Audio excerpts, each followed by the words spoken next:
You're listening to the Arts in Isolation podcast, brought to you by Asia House. Hello everybody, I'm Juan de Lara, Cultural Program Manager at Asia House, and you're listening to Arts in Isolation, our cultural initiative in partnership with the Baraka Trust, which also counts with the support of the Al-Tajir Trust and the Al-Han Trust for Culture. As you know, every week we review elements of our Converging Paths series, and we discuss different topics that deal with the Islamic world, as broad as it can get. And today I have here with me Michael Bachman. Michael was trained as an economist and has actively engaged in the political scene of Australia. He has been a prolific columnist and has authored several books, particularly on trade with Asia, and is the author of the best-selling book Asian Eclipse. Michael is an expert in politics and economics. He has worked extensively in Asia and particularly in Southeast Asia, and his most recently published book is a biography of the former Malaysian finance minister Daim Zainuddin. Michael balances his writing career with a prominent Asian art gallery in central London and is also founder of the World Art Now portal. He's now writing the first major published book on Malay silver and gold in the last 100 years. Welcome, Michael. It is a pleasure having you here today, and we will devote this episode to talk about the Malay World, a really important piece of the puzzle of economic history and trade, and also a relevant piece in the Islamic world, which is often forgotten. I think with such a fascinating career, our listeners would like to know, how did you get involved with these cultures? Well, I grew up in a country town in Australia, in South Australia. And I'd almost never met anyone from Asia as I was growing up. It was only when I went to university that I came across people from Malaysia, actually. And right away, I was absolutely fascinated by them. And the other thing that really intrigued me was that they were young like me, and yet they'd come all this way from Malaysia for their education. And I was immediately drawn. I was at university to learn. And one of the most amazing things to learn about was a whole new group of people. And I loved it. I just loved it. So I think, when you're 17 or 18, everything's very new and very formative. And I think my interest in Asia and Malaysia and the Malay people started then. And it's developed. It's something that has always stayed with me. I've had all sorts of jobs and worked in politics, as you mentioned. But I've always been interested in Malaysia. And of course, growing up in Australia, the neighbourhood is Southeast Asia. Australia hangs off the end of the Indonesian and the Malay archipelago, and our nearest neighbours is simply the world's largest Islamic country.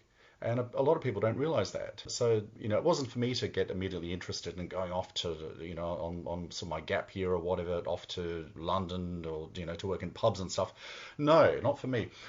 The first country I ever visited when I could was actually Singapore and then Malaysia. Subsequently, I worked in Jakarta for a while, and I travelled extensively across the region. And I've written a lot of books, as you alluded to. They've always had a strong focus on Southeast Asia, on the culture and the politics and the business and personalities in Asia. And in fact, my most recently published book was on Daim Zainuddin, a former Malaysian finance minister, and I was very fascinated in him. I was very fortunate because he was a friend of a friend, and that gave me the access. Often accessing some of these people in Southeast Asia, as I'm sure you know, can be very difficult. He fascinated me, and I proposed a book, and he agreed, and I was able to travel with him and to visit him often at his house.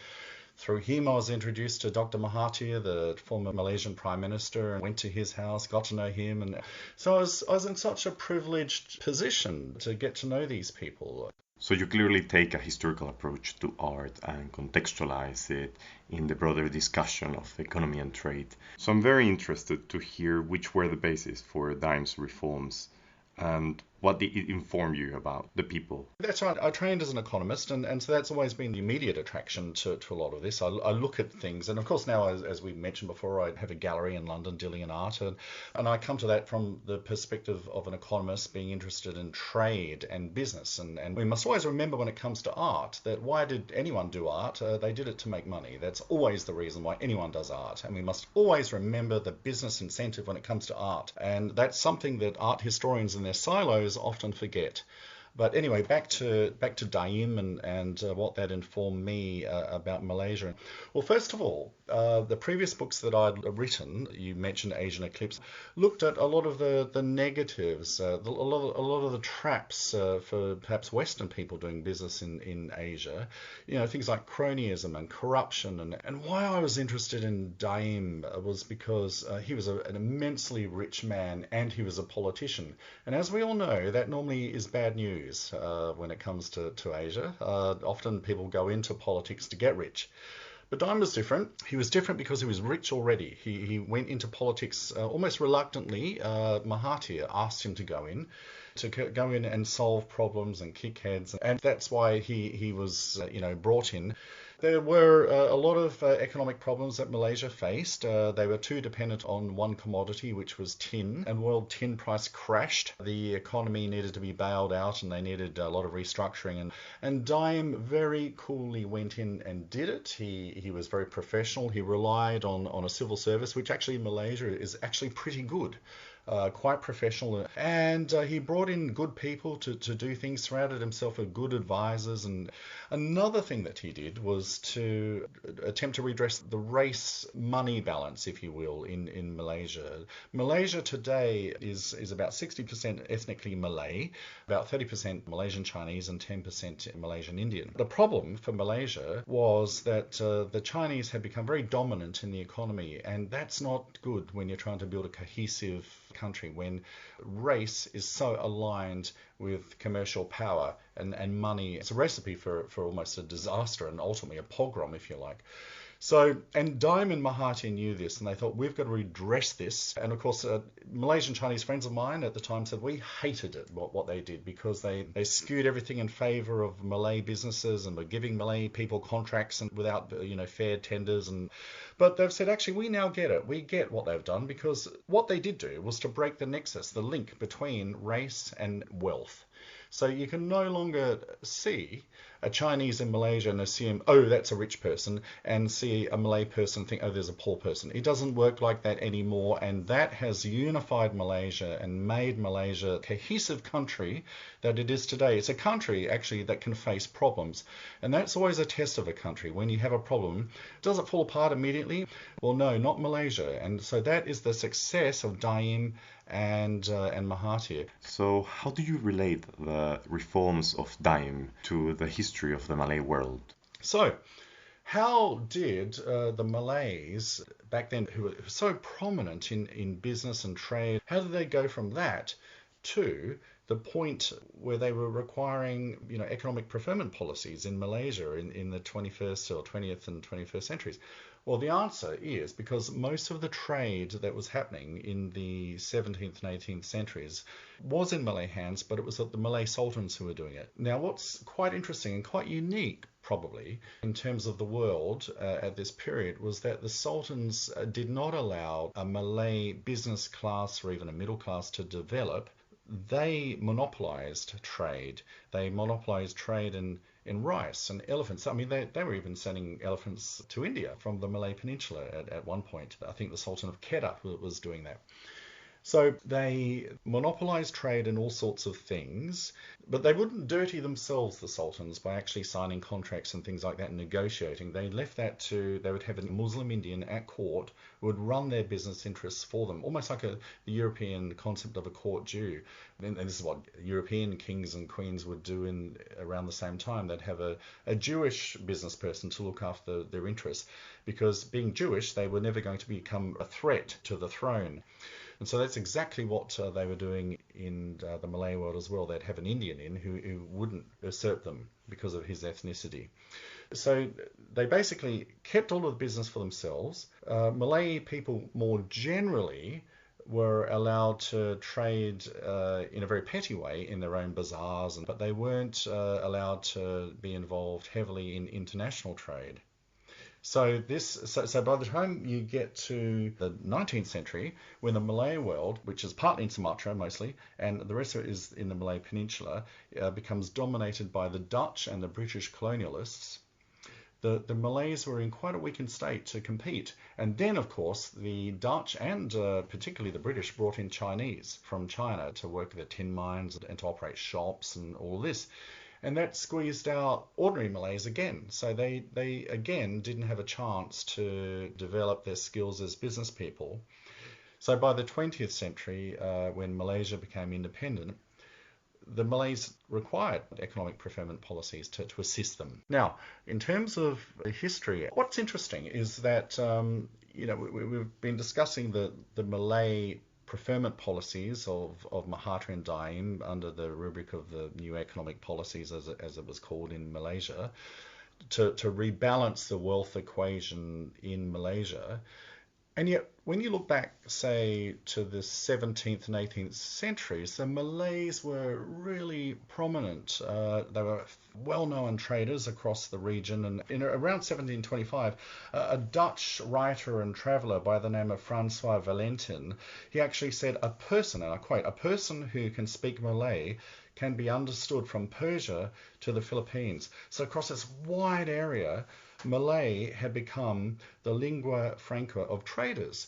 And this is just phenomenal when you compare it to what's happened, the current experience. And then Malacca, which was a very important little city-state sultanate on the west coast of the Malay Peninsula, it was like a regional collection point where they were brought there, and it was like a bazaar for Southeast Asia where you could go and buy all sorts of products, and then from there they were exported to the rest of the world and grew to such prominence that by the 16th century the Portuguese traveller Tomé Pires wrote that whoever, this is very dramatic, whoever is Lord of Malacca has his hands on the throat of Venice. So that's how important that the Europeans then regarded the Sultanate of Malacca in the 16th century. It was so important that, in fact, in 1511, the Portuguese sailed to Malacca and attacked it and took it for themselves, and it became run as a Portuguese colony from that point on. That was quite disruptive for the Malay world and for trade, and you did actually then have a lot of Malay refugees who fled from Malacca and settled in other parts of the Malay world, such as Patani in southern Thailand, or over in Makassar, in fact, in eastern Indonesia, in Sulawesi.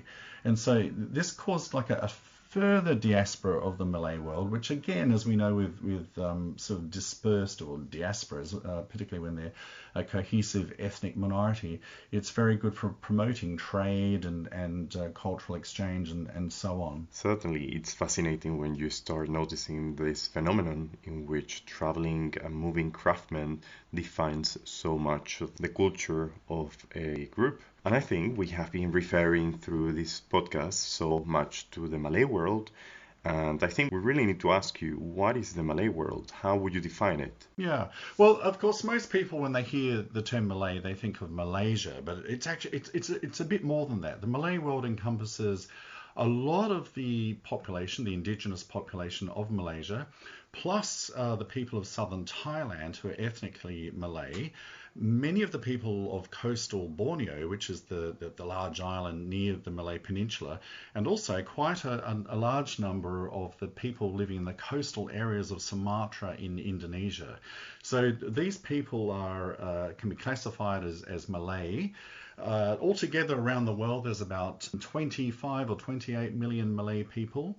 But what's really important and really interesting from my point of view is that in the past, they were one of the world's greatest trading minorities, and they utterly controlled trade in Southeast Asia, and they were a lot more prominent than that as well. Their influence was right up to across India and to the Middle East and up to China, across the Chinese Sea. So Malaysia today is not nearly as prominent as many people in Malaysia think it is, unfortunately. It suffers a bit from being a recently created country. It was a product of colonialism, and the Malay diaspora across Southeast Asia was certainly much more prominent in the say the 17th century than it certainly is now.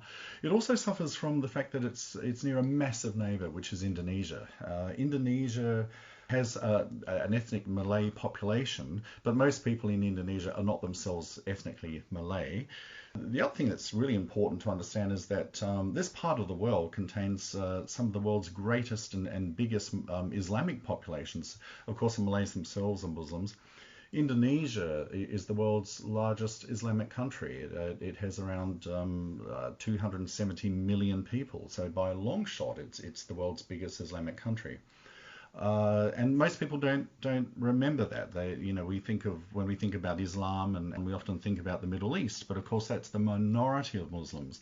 And today, and this has long been the case for well over a century, that there is a quota system whereby people can go on the Hajj to Mecca, and the number of people coming from Indonesia is the biggest out of all Islamic populations. So I think for Indonesia at the moment that the quota is about 220,000 people a year, but if you consider, say, Kuwait, they only get a quota of, say, 8,000 people, or Qatar, if they can even get in these days, it's about 1,200. Even China has more people than Kuwait allowed to go on the Hajj at about 12,000 people. So, and you just think about the number of people who are traveling because of the Hajj, say from Southeast Asia to go to Mecca and the other sites, the other important religious sites in Saudi Arabia on that peninsula. And this has been going on for such a long time. Now, of course, they can fly. In the past, they'd have to go by ship, and they'd have to go, they'd say assemble in Singapore or Aceh in the northern tip of Sumatra. Then they'd go across to India and then up from there to the Gulf and so on. And this was an incredible journey, and it involved traveling over land on the way. And it was an incredible mechanism for exchange and trade and commerce. So it's still the case today, and it has been the case for hundreds of years, that Southeast Asia has been just so connected to the Middle East and to the rest of the Ummah, the rest of the world's Islamic population. But this is not just a religious phenomenon. This is an important trade phenomenon and a transmission mechanism for culture and artistic influence. So I guess this is the right moment to talk a little bit more about the art of Malaysia and the Malay world. And could you tell us a little bit more about it, about how does it look? What is characteristic of it? Yes, let's talk about art now. That's something I love. So what is Malaysian art? Well, yes, I mean, is there a Malay aesthetic that we can sort of put almost like a ring fence around and say that is Malay art and this isn't? It's a very good question, because this is something I've had to really grapple with in the time that I've been writing this book. And it's complicated because the Malays were traders, as we've been talking about, and with trade comes influence and also migration. And the Malay Peninsula itself has been the subject of waves of migrants and so on, not just the Chinese brought in by the British and the Indians, but also Hadrami people from Yemen. And one reason why a lot of Hadramis were attracted to Southeast Asia particularly was because they were of the same religious sort of creed as the Malays. They were Sunnis from the Shafi school, which is very similar to, say, the people of the Indians or the Muslim Indians in South India, for example, and along the Swahili coast. So this has informed Malay art. So, and in fact, it actually goes the other way as well. You can come across Yemen jewelry, which actually has very clear Malay influence. And in the book, I'll be showing one or two examples of this.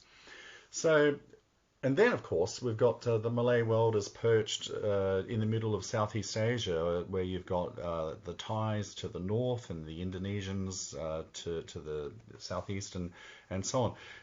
And there's been endless waves of migration and trade and mixing, and you've got the Bugis people from Sulawesi who migrated to parts of the Malay world. and they had their own aesthetic, and they intermarried with the Malays, and there's been some blending there, and so on. So I think the best way to think about what is Malay art is to think of it as a series of concentric circles where you have sort of like an inner heart, which is clearly Malay, and then you go out and out and out, and it gets less and less orthodox, if you like, and more influenced by outside influences. But the first thing to really know about Malay art, and particularly Malay silver and gold, and the motifs that are used, is that it's Islamic. So therefore, representations of living things, and even some physical things, are not represented or shown in Malay silver and gold ware. You do have an interesting contrast between sort of broad fields of silver that hasn't been worked, surrounded by very busy vegetative motifs and floral motifs, and all of this is, in some respects, it's a celebration of life and the fecundity of the jungle and so on, and light in a way. So it's almost as if it's like a representation of God, or at least the Malay understanding of God. Vegetation comes from light, and as we know, Nur or light, it's a very important concept. That's one of the unifying themes of the inner core of Malay art, is this sort of use of vegetative and scrolling motifs, and for me, I just find it absolutely beautiful. It's stunning. We have been previously discussing your new upcoming publication. You're working on a book about silverware and gold, and I wanted to ask you, why did you decide to focus on silver? Particularly? Well, I'm spending the lockdown period, it's very fortuitous in some respects, because I've been obliged to write this book for quite some time with my publisher, and it's slightly overdue. So this period has got to the point where there are no more excuses now. I must actually sort of settle down and write this, and so it's been marvelous, because it's given me more thinking time and breathing space to really think about the issues of the Malay world art and gold and silver. So silver tells us the story of art, it tells us the story of trade, it tells us the story of migration and craftsmen and world commerce and world expansion. A lot of the silver that the Malays were using, of course, had its original source in the mines of South America and Central America. And so I love silver for that reason. It's terribly romantic and evocative of the last, say, 300 or 400 or 500 years of world economic history. The last serious book that was written on this was published in 1910. So I thought it was time for an update. And not only that, but when I actually have looked at that book, this is quite a well-known book on Malay silver. It's very good. There are a lot of photographs and whatever, but it really reflects what was available to collectors at that time.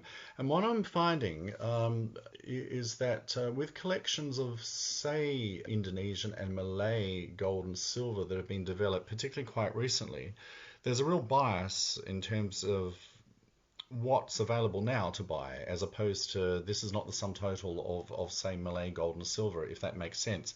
So the collections often are distorted according to when they were put together. So we still don't have a good overview of actually what has been produced throughout the last 200 or 300 years. Even museum collections are quite distorted.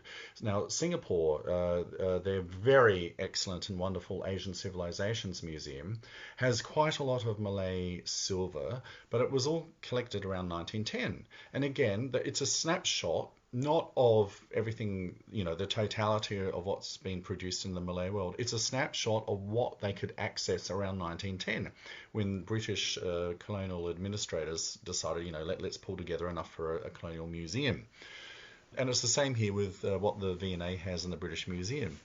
What I'm finding is, because the Malay world has gone through a series of restructurings because of colonialization, and what has been available when it comes to Malay silver and gold has changed over time and distorted by world events and so on. And ironically, one of the best places to find Malay silver is not in Malaysia today, but actually in Britain, because the British, as the colonizers of Malaysia, and also briefly for Sumatra in the early 19th century, they at that point were bringing items back to Britain. And of course now in the art market it's been churned around, and the identity and the provenance of a lot of these pieces has become lost. And so what I'm finding now and what I'm basing my research on is what we can access here, which I can identify as being Malay, but in fact often these days is thought of as being Indian. So it's an interesting thing of trying to piece together with circumstantial evidence and motives and as to what possibly might be Malay silver, but which has been hiding because it's been misrecognized in the past, misdescribed.